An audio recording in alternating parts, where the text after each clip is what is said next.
What up? Is your boy Red, and I'm gonna review Monster Girl Doctor, right? If you guys didn't know, I started watching these Monster Girl shows a while back with, Centaur's Life and Monster Girl Academy or whatever it was, an interview with Monster Girls and stuff like that.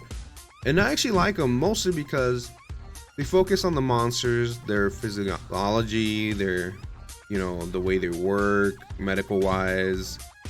And they're interesting to me, and the society, right? I mean, different monsters living together. It could be,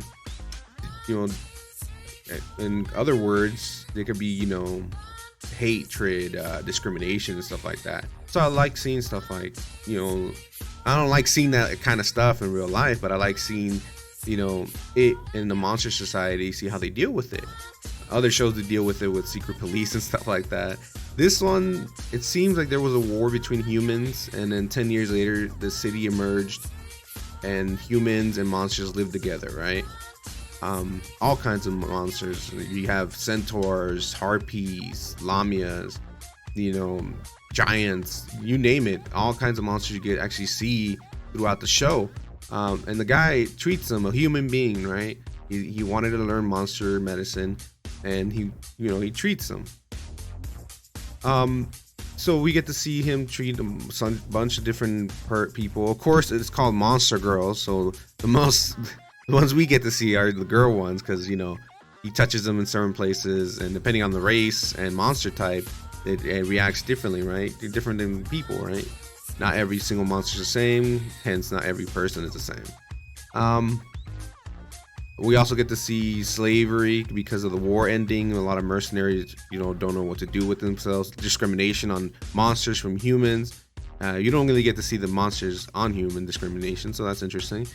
All these girls eventually fall in love with the doctor, who's actually a kind-hearted guy, really sweet, most of them want to marry him and stuff like that. This show would have been a lot more interesting. They kept focusing on the physiology of the monsters. We get to know more about them, their conditions and stuff like that. I mean, granted, I know some of them are mammals like the centaurs, so they could possibly have a relationship with the human and have a child. But how would the lamia work? How would the harpy work? I guess you could say love conquers all, and child will be dealt with later, but who knows? That would have been a lot more interesting for this show, since especially it's trying to be a harem. I'm like, how does this work, dude? I mean, I know how it works in real life, but I mean, how would it work in the long-term relationship, with family and stuff like that? That would have been a little bit more interesting. Also, seeing a lot more different monsters. They kept it confined with a select few: dragon, spider, centaur, lamias, harpies, mermaid, and then minotaurs, cyclopses. They kind of kept it constricted with those certain races. We probably could have seen a lot more if we had more episodes. Who knows? But music, it was decent enough. The music was cool. The challenges were somewhat threatening, but ultimately ended in pretty, convenient way for our main character, right? Other than that, like I said, it was pretty good, but I seen better, out there. But it was definitely filled the void of the Monster Girl thing that I wanted to see, right? What would I give this one? After watching it and re-watching a couple episodes, I would give it a 6 out of 10. It's definitely average, depending on the Monster Girl shows I've seen. So thanks for watching this review. Hit that like, hit that sub, and don't forget that links down below to merch. And I'll catch you guys on the next review. All right, peace.